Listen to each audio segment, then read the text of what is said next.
The son of a respected African-American judge, Charles Coleman Sr. is killed by two police officers, Vaughn and Rory.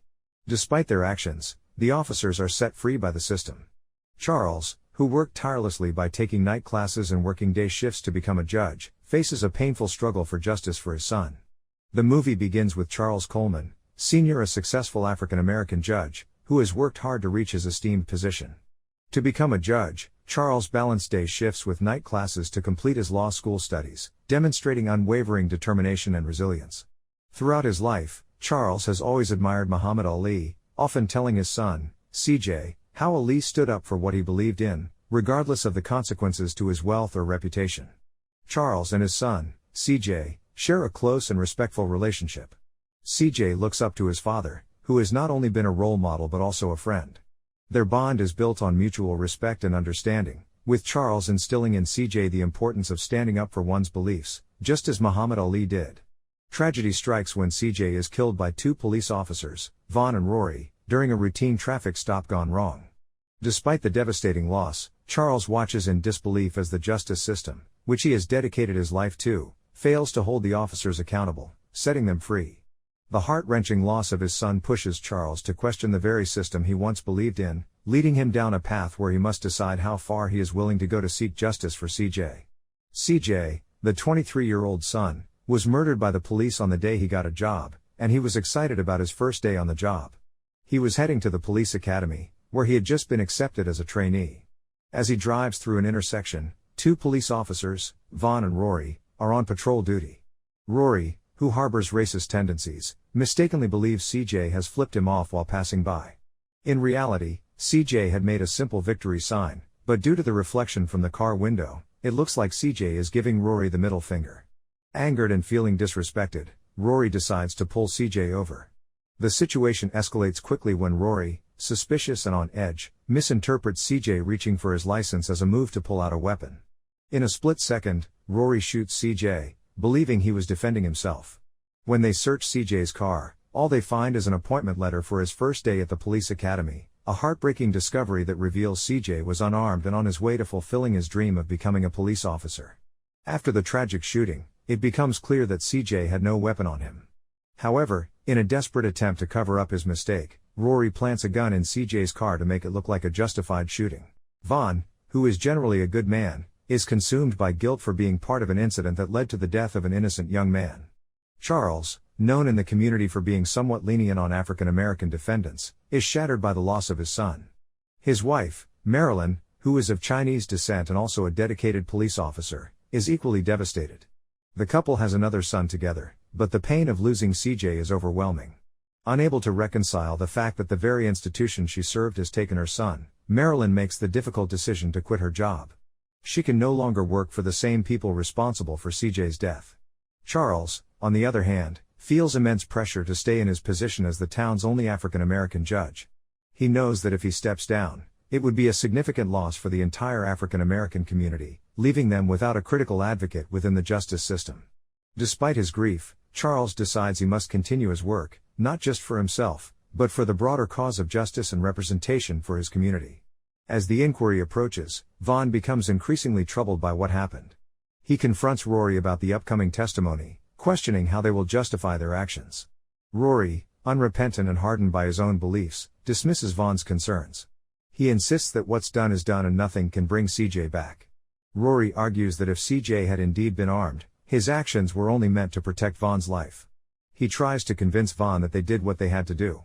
At the inquiry, despite his inner conflict, Vaughn goes along with Rory's version of events. He lies under oath, and as a result, both he and Rory are cleared of any wrongdoing. They walk free, the system once again failing to hold them accountable for their actions. Charles, who is present at the inquiry, listens in disbelief. He knows deep down that CJ never had a gun, and the sight of the two officers being released without consequence only deepens his grief and anger. After the inquiry, Charles approaches Rory and Vaughn, seeking some acknowledgement of their wrongdoing. But Rory, standing firm in his conviction, refuses to apologize. He coldly tells Charles that he will never apologize for doing his job, leaving Charles even more determined to find justice for his son. A seasoned detective, Horace, stumbles upon some incriminating files related to officers Vaughn and Rory. These files reveal a pattern of unlawful behavior that has gone unchecked for too long. Knowing the implications of what he's found, Horace feels a deep sense of responsibility to act. Horace has a history with Judge Charles Coleman, who once protected him when he was still out in the field. This bond makes Horace sympathetic to Charles' situation, understanding the judge's grief and desperation for justice. Moved by what Charles is going through, Horace decides to share the damning evidence with him, hoping it will help bring the truth to light. Among the files, Charles discovers the name of another man, Javier, whose son was also killed by the same officers. Charles reaches out to Javier, and the two grieving fathers meet, bound by their shared loss and a mutual desire for justice. Javier, who had buried the pain of losing his son for years, finds new hope in Charles' determination. Together, they decide that the legal system that failed them cannot be trusted to deliver justice, and they begin to plan their own course of action, determined to take the law into their own hands. Charles meets Javier, who shares the painful story of how Vaughn and Rory shot his son in a similarly unjustified incident. Javier had buried the memories of his son's death deep within, believing that nothing could change what had happened. However, after talking to Charles, he begins to feel a glimmer of hope that justice might still be possible. Determined to fight back, Charles and Javier prepare themselves for the battle ahead. They know it won't be easy, but their shared grief and desire for justice fuel their resolve. As they dig deeper, Charles uncovers a troubling history of unlawful violence committed by the two officers. It's clear that Vaughn and Rory have a pattern of misconduct that has gone unpunished for far too long. Charles begins gathering witnesses, hoping to build a strong case to sue the police department. However, he knows that as a sitting judge, he cannot personally take legal action against the city without jeopardizing his position on the bench. If he were to sue the city himself, he would be removed from his duties as a judge for the duration of the trial, leaving him unable to influence the system from within.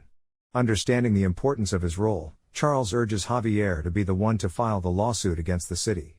Charles believes he can be more effective in the fight for justice by remaining on the bench, where he can continue to protect the rights of others while helping Javier navigate the legal battle from behind the scenes.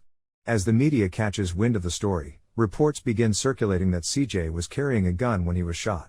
These reports quickly tarnish CJ's reputation, branding him as a criminal in the eyes of the public. The narrative that CJ deserved to be killed takes hold, fueled by sensationalized headlines and biased coverage. Marilyn, heartbroken and furious, urges Charles to take action and seek justice for their son. She cannot stand the idea of CJ's name being dragged through the mud while the officers responsible walk free.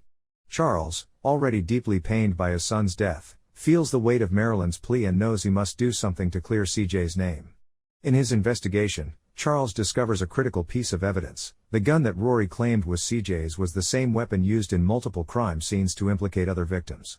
This weapon had been repeatedly planted by Rory to cover up his wrongdoings. Armed with this damning evidence, Charles confronts the town's mayor, hoping for support in exposing the truth. However, the mayor dismisses Charles's findings, insisting that the guns in question are simply the same model with their serial numbers filed off, a common occurrence, according to the mayor. He refuses to believe that there could be a deliberate effort to frame CJ and others. Charles presses further, pointing out that the gun was never even tested for CJ's fingerprints, a basic step that could have easily confirmed whether the weapon was ever in his son's possession. Despite the clear flaws in the investigation, the mayor remains unmoved, leaving Charles frustrated and more determined than ever to find justice for CJ. Vaughn, overwhelmed with guilt, finally admits the truth to his wife. He confesses that CJ didn't have a weapon and that the shooting was a mistake. His wife, shocked and heartbroken, urges him to come clean, believing that the truth is the only way to find peace. But Vaughn, torn between his conscience and his loyalty to his fellow officer, defends his actions. He argues that in that moment, he was only trying to protect his own family by siding with Rory, even if it meant covering up the truth. Meanwhile, Charles becomes increasingly aware that there is no real justice for African Americans in their town. The system that should protect them is the very one that allows their unjust treatment to continue. Realizing that legal avenues won't bring justice for his son, Charles makes a desperate decision. He's going to take the law into his own hands. Charles contacts Javier and shows him footage of his son being shot, which Charles obtained through Horace. The footage reveals that Javier's son, like CJ, was unarmed and shot in cold blood. The revelation reignites Javier's desire for justice. Charles convinces him that they need to act, not just for their sons but for all the victims who never saw justice. They agree to team up, hoping to scare Rory into confessing the truth. Their plan, however, takes a dark turn. When they confront Rory, things quickly spiral out of control. Rory, sensing the threat, fights back fiercely. The confrontation escalates, and in the heat of the moment, Rory admits that he shot CJ. But before Charles and Javier can extract a full confession, Rory launches a violent attack, leaving Charles with no choice but to defend himself. In a tragic twist, Charles is forced to shoot Rory in self-defense, leaving both men shaken by how far they've been pushed to seek justice in a world where it's been denied to them. Horace discovers damning evidence implicating Charles in Rory's death. A police circular is quickly issued, identifying Charles and Javier as suspects in the shooting.